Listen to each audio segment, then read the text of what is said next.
بسم الله الرحمن الرحيم مثلهم كمثل الذي استوقد نارا فلما أضاءت ما حوله ذهب الله بنورهم وتركهم في ظلمات لا يبصرون صم بكم عمي فهم لا يرجعون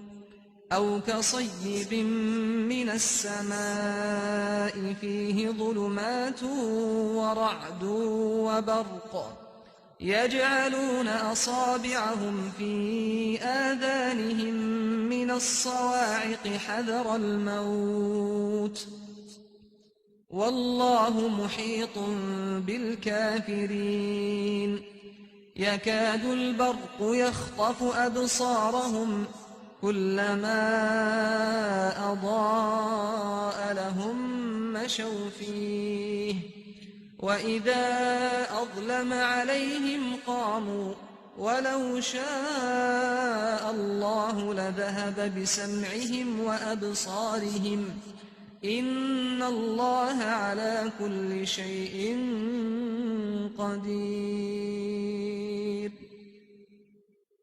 يا أيها الناس اعبدوا ربكم الذي خلقكم والذين من قبلكم لعلكم تتقون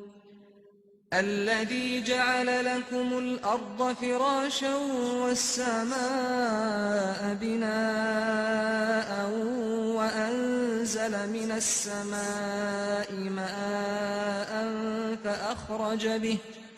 فأخرج به من الثمرات رزقا لكم فلا تجعلوا لله أندادا وأنتم تعلمون وإن كنتم في ريب مما نزلنا على عبدنا فأتوا بسورة من مثله وادعوا شهداءكم من دون الله إن كنتم صادقين فإن لم تفعلوا ولن تفعلوا فاتقوا النار التي وقودها الناس والحجارة